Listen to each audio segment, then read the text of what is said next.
నమస్కారం, సిటీవీ న్యూస్కి స్వాగతం. హెడ్లైన్స్ చూద్దాం.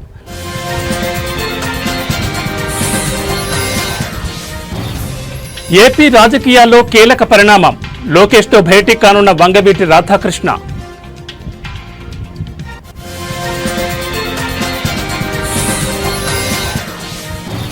అమరావతిలో జరుగుతున్న రాజధాని నిర్మాణాలపై కీలక ప్రకటన. సిఆర్డీఏ భవన నిర్మాణ పనులు పరిశీలించిన మంత్రి నారాయణ.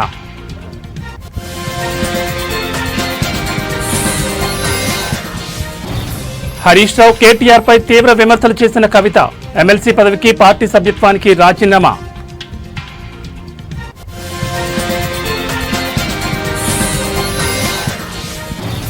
కవితను పార్టీలో చేర్చుకునేది లేదన్న బీజేపీ. కవిత సస్పెన్షన్తో బీఆర్ఎస్ పనైపోయిందని వ్యాఖ్య.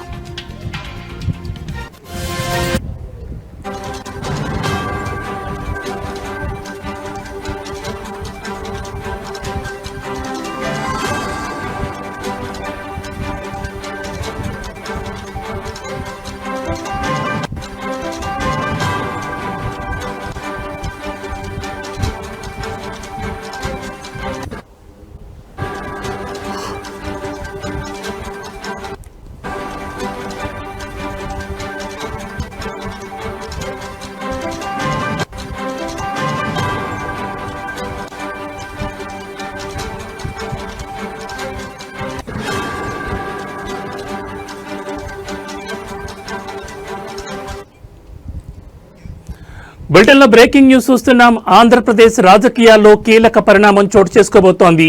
మంత్రి నారా లోకేష్, ప్రముఖ నేత వంగవీటి రాధాకృష్ణ ఈరోజు సమావేశమవుతున్నారు.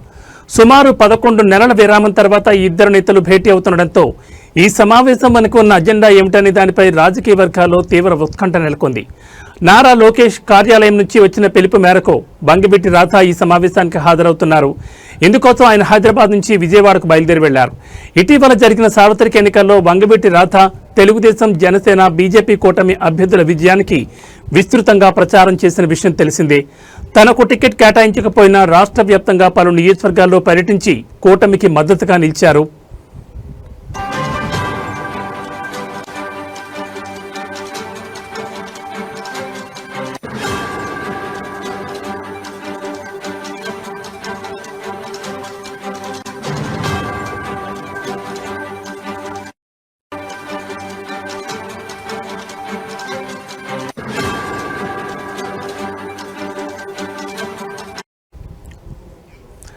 అయితే ఎన్నికల ముగిసి ప్రభుత్వం ఏర్పడిన తర్వాత కూడా వంగవీటి రాధాకు ఎలాంటి పదవి లభించకపోవడంపై ఆయన అనుచరుల్లో కొంత అసంతృప్తి నెలకొన్నట్లు ప్రచారం జరుగుతోంది. ఎమ్మెల్సీ పదవి లేదా మరో కీలక నామినేటెడ్ పదవిని వారు ఆశించారు. ఈ నేపథ్యంలో జరుగుతున్న తాజా సమావేశం ప్రాధాన్యతను సంతరించుకుంది. ఈ భేటీలో వంగవీటి రాధా రాజకీయ భవిష్యత్తుపై నారా లోకేష్ నుంచి స్పష్టమైన హామీ లభించవచ్చని ఆయన వర్గీయులు భావిస్తున్నారు.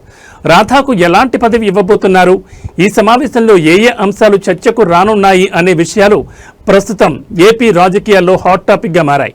ఈ భేటీ తర్వాత రాధా రాజకీయ ప్రస్థానంపై ఒక స్పష్టత వచ్చే అవకాశం ఉందని విశ్లేషకులు అంచనా వేస్తున్నారు.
బులెటిన్లో మరో బ్రేకింగ్ న్యూస్ చూస్తున్నాం. ఎన్డీఏ ప్రభుత్వం ప్రజలకిచ్చిన ప్రతి హామీని 15 నెలల్లోనే అమలు చేసిందని, అందుకే సూపర్ 6 పథకాలు సూపర్ హిట్ అయ్యాయని నాయకులు స్పష్టం చేశారు.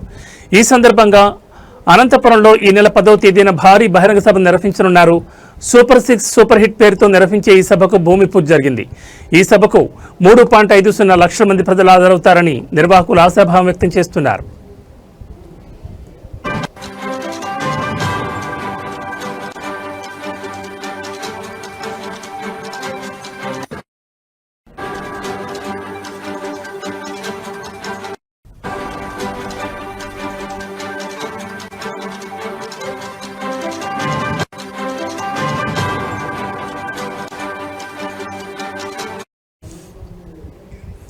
ఈ సభకు ముఖ్యమంత్రి చంద్రబాబుతో పాటు మొత్తం 164 మంది ఎమ్మెల్యేలు హాజరు కానున్నారు. ఎన్డీఏ ప్రభుత్వం సాధించిన విజయాన్ని, హామీల అమలును ప్రజలకు వివరించడమే ఈ సభ ముఖ్య ఉద్దేశమని నాయకులు తెలిపారు. ఎమ్మెల్యే దగ్గుపాటి ప్రసాద్ మాట్లాడుతూ, మా ప్రాంతంలో ఈ సభను ఒక చారిత్రాత్మక ఘట్టంగా భావిస్తున్నామని, ఏవైతే హామీలు ఇచ్చామో అవన్నీ నెరవేరుస్తున్నామని, అందుకే ప్రజలు సూపర్ 6 పథకాలు సూపర్ హిట్ అని అంటున్నారు.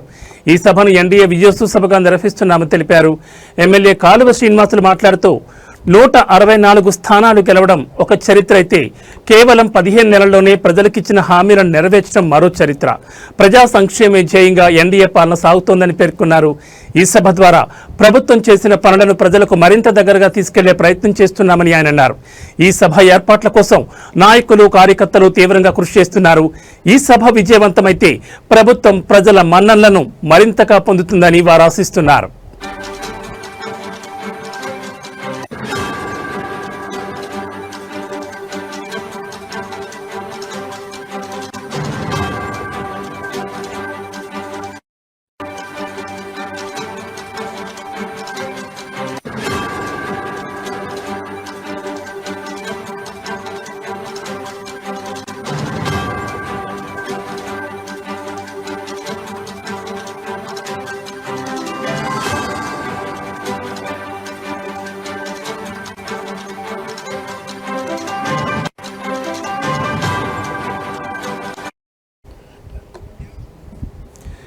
ఎన్డీఏ ప్రభుత్వం ప్రజలకిచ్చిన ప్రతి హామీని 15 నెలల్లోనే అమలు చేస్తుందని, అందుకే సూపర్ 6 పథకాలు సూపర్ హిట్ అయ్యాయని నాయకులు స్పష్టం చేశారు.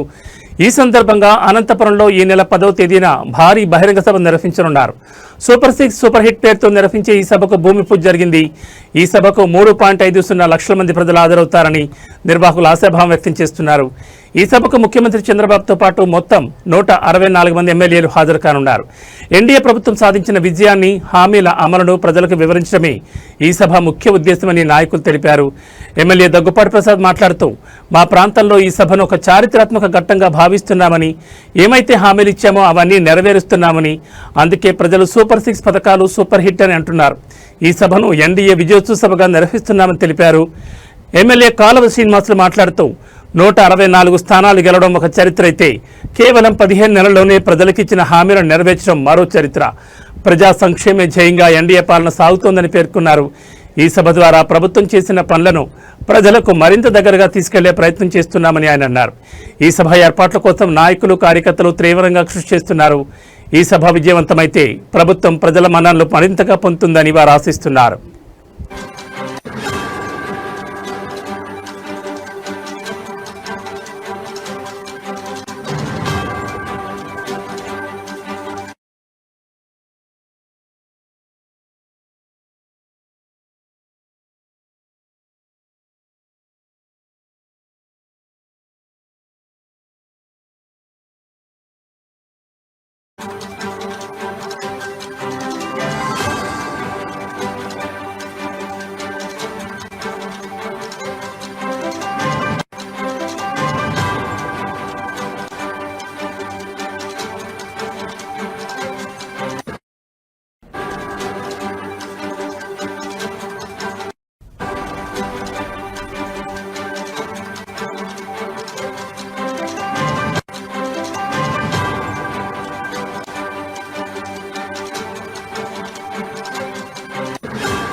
బులెటిన్లో మరో బ్రేకింగ్ న్యూస్ చూస్తున్నాం. అమరావతిలో జరుగుతున్న రాజధాని నిర్మాణాలపై మంత్రి పొంగూరు నారాయణ కీలక ప్రకటన చేశారు. సిఆర్డీఏ భవన నిర్మాణ పనులు ఈ నెలాఖరుకు పూర్తవుతాయని, 3 ఏళ్లలో తొలిదశ అమరావతి నిర్మాణ పనులు పూర్తి చేస్తామని ఆయన వెల్లడించారు. మంత్రి నారాయణ అమరావతి అభివృద్ధి సంస్థ చైర్పర్సన్ డి లక్ష్మీ పార్థసారథితో కలిసి భవన నిర్మాణ పనులను ప్రత్యక్షంగా పరిశీలించారు. అనంతరం మీడియాతో మాట్లాడుతూ ఈ భవనం సుమారు 3 లక్షల చదరపు అడుగుల విస్తీర్ణంలో నిర్మితమవుతోంది. అదనంగా పక్కనే 1.60 లక్షల చదరపు అడుగుల్లో అనుబంధ నిర్మాణాలు కొనసాగుతున్నాయని తెలిపారు. దసరా సందర్భంగా ఈ భవనాన్ని ప్రారంభించేందుకు ఏర్పాట్లు జరుగుతున్నాయని మంత్రి వెల్లడించారు.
రెండు 2014-19 మధ్యనే ఈ భవన నిర్మాణం పూర్తయినప్పటికీ తర్వాత వచ్చిన ప్రభుత్వం పనులను నిలిపివేసిందని ఆయన ఆరోపించారు.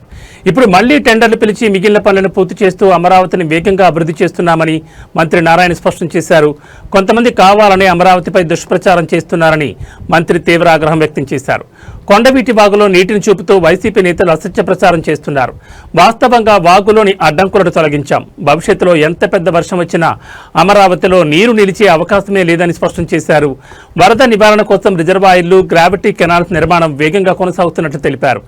అమరావతిలో ప్రభుత్వ ఉద్యోగుల కోసం నిర్మిస్తున్న నివాస భవన సముదాయాలు వచ్చే ఏడాది మార్చి నాటికి సిద్ధమవుతాయని తెలిపారు. అలాగే 3 ఏళ్లలో అమరావతిలో తొలి దశ నిర్మాణం పూర్తయ్యేలా ప్రణాళికాబద్ధంగా పనిచేస్తున్నామని మంత్రి నారాయణ పేర్కొన్నారు.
బులెటిన్లో మరో బ్రేకింగ్ న్యూస్ చూస్తున్నాం. రాష్ట్రంలో యూరియా కొరతపై మాజీ మంత్రి కాకాని సంచలన వ్యాఖ్యలు చేశారు.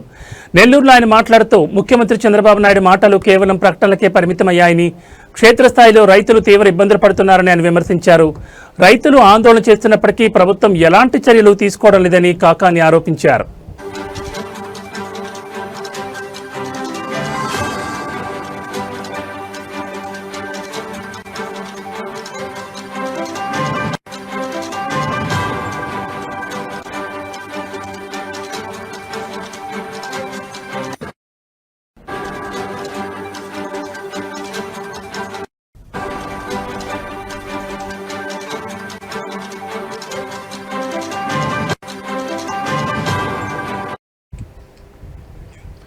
యూరియా కొరతపై టీడీపీ నేత అచ్చెన్నాయుడు చేసిన వ్యాఖ్యలపై కాకాని తీవ్రంగా మండిపడ్డారు. రైతులు ఎదుర్కొంటున్న సమస్యలు అచ్చెన్నాయుడుకు మామూలు విషయంగా అనిపిస్తున్నాయని, రైతులు క్యూలో నిలబడితే తప్పేంటని ఆయన అవమానకరంగా మాట్లాడడం దారుణమని కాకాని పేర్కొన్నారు. రైతు ప్రయోజనాలను పణంగా పెట్టి ప్రైవేట్ డీలర్లకు యూరియాను ఎందుకు ఇస్తున్నారని ఆయన ప్రశ్నిస్తున్నారు.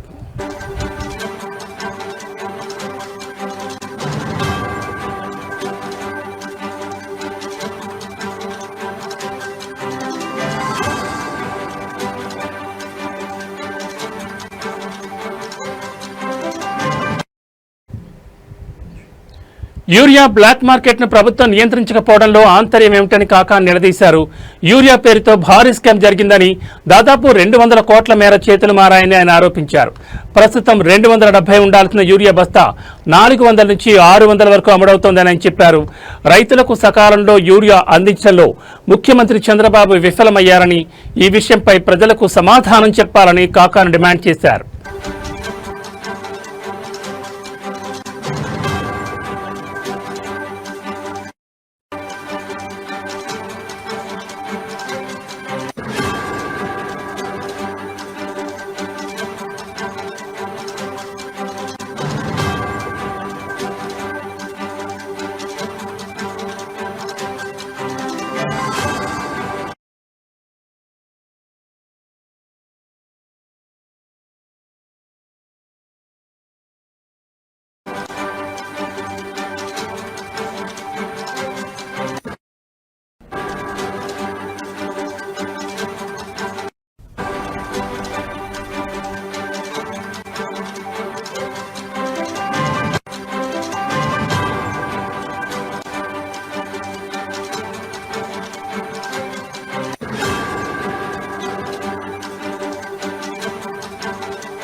బులెటిన్లో మరో బ్రేకింగ్ న్యూస్ చూస్తున్నాం. బీఆర్ఎస్ ఎమ్మెల్సీ కవితను భారతీయ జనతా పార్టీలో చేర్చుకునే ప్రసక్తే లేదని ఆ పార్టీ రాష్ట్ర అధ్యక్షుడు రామచంద్రరావు స్పష్టం చేశారు. అవినీతి ఆరోపణలు ఎదుర్కొంటున్న వారికి తమ పార్టీలో ఎలాంటి స్థానం ఉండబోదని ఆయన తేల్చి చెప్పారు. కవితను పార్టీ నుంచి సస్పెండ్ చేయడంతో బీఆర్ఎస్ పతనం ప్రారంభమైందని, త్వరలోనే ఆ పార్టీలోని ఇతర నేతలు కూడా కారు దిగిపోవడం ఖాయమని ఆయన జోస్యం చెప్పారు.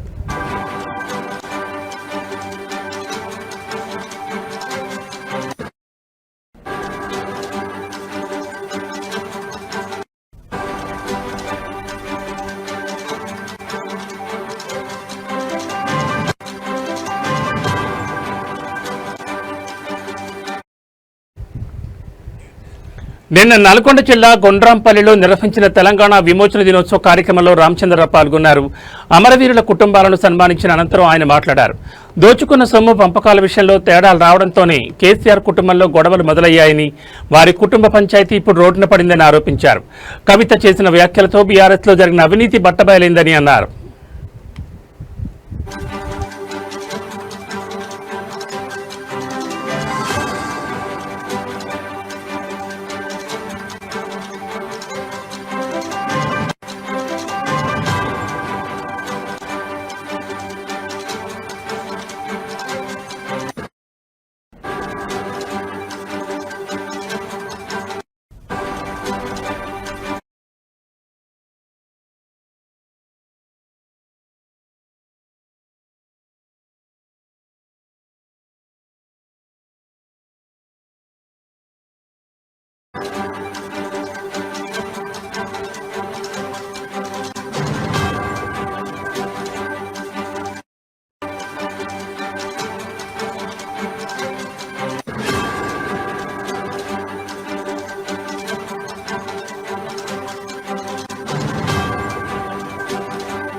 బులెటిన్లో మరో బ్రేకింగ్ న్యూస్ చూస్తున్నాం. బీఆర్ఎస్ పార్టీ నుంచి సస్పెన్షన్ గురైన కేసీఆర్ తనయ కవిత సంచలన ప్రకటన చేశారు. ఎమ్మెల్సీ పదవికి బీఆర్ఎస్ పార్టీ ప్రాథమిక సభ్యత్వానికి రాజీనామా చేస్తున్నట్లు ప్రకటించారు. హైదరాబాద్లోని జాగృతి కార్యాలయంలో నిర్వహించిన మీడియా సమావేశంలో ఆమె ఈ మేరకు తన నిర్ణయాన్ని వెలువరించారు. తన రాజీనామా లేఖను మీడియా ముఖంగా చూపించారు.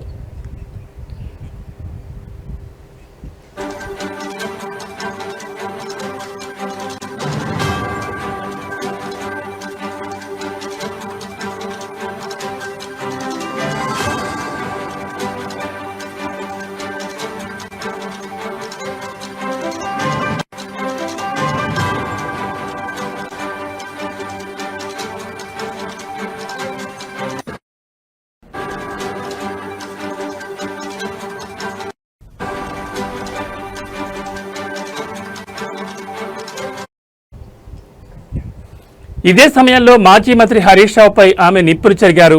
హరీష్ రావు సీఎం రేవంత్ రెడ్డికి లొంగిపోయారని ఆరోపించారు. రేవంత్, హరీష్ ఇద్దరు ఒకే విమానంలో ఢిల్లీకి వెళ్లారని, ఆ ప్రయాణంలో రేవంత్ కాళ్లను హరీష్ పట్టుకున్నారని చెప్పారు.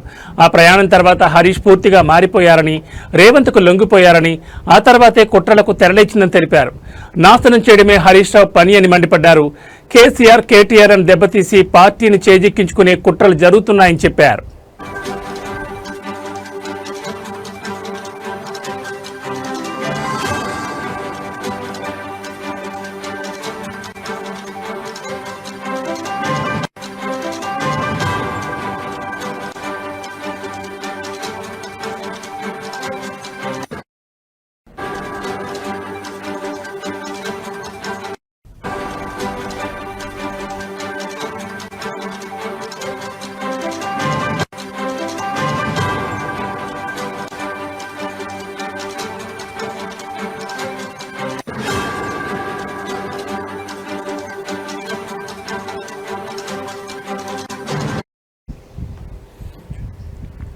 సంతోష్ రావు చేసిన పనుల వల్ల బీఆర్ఎస్ కు చెడ్డ పేరు వచ్చిందని కవిత అన్నారు.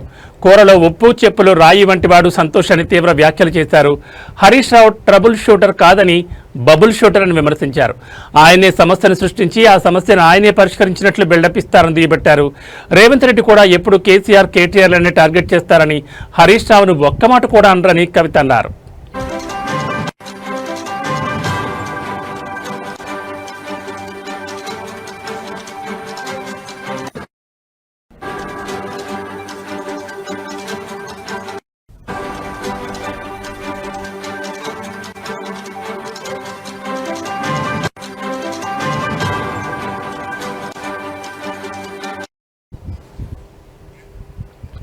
తాను మొన్న చెప్పిన ఇద్దరు నేతలు తనపై చిలువలు పలువలుగా తప్పుడు ప్రచారం చేశారని మండిపడ్డారు.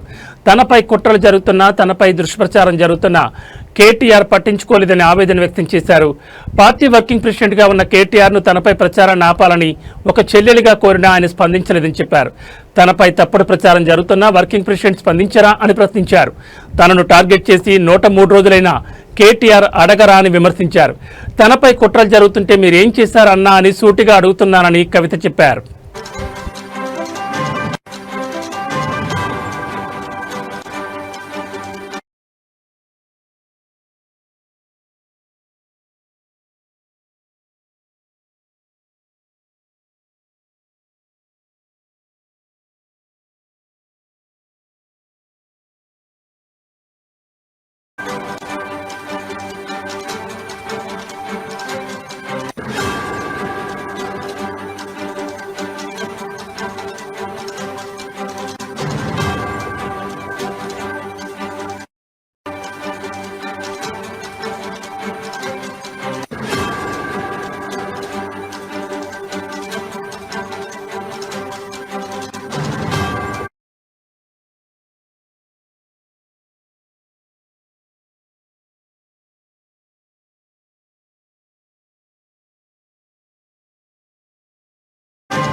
బులెటిన్లో మరో బ్రేకింగ్ న్యూస్ చూస్తున్నాం. వచ్చే జీహెచ్ఎంసీ ఎన్నికల్లో రిపబ్లికన్ పార్టీ ఆఫ్ ఇండియా కీలక భూమిక పోషించబోతోందని ఆ పార్టీ రాష్ట్ర అధ్యక్షుడు ప్రొఫెసర్ గాలి వినోద్ కుమార్ అన్నారు.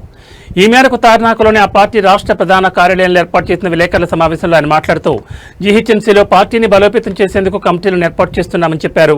బడుగు బలహీన వర్గాలు, ముస్లిం మైనార్టీల అభ్యున్నతి కోసం వచ్చే జీహెచ్ఎంసీ ఎన్నికలతో పాటు జూబ్లీహిల్స్ నియోజకవర్గంలో జరగబోయే ఉప ఎన్నికలో లౌకికవాద పార్టీలతో కలిసి రిపబ్లికన్ పార్టీ ఆఫ్ ఇండియా పోటీ చేస్తుందని స్పష్టం చేశారు.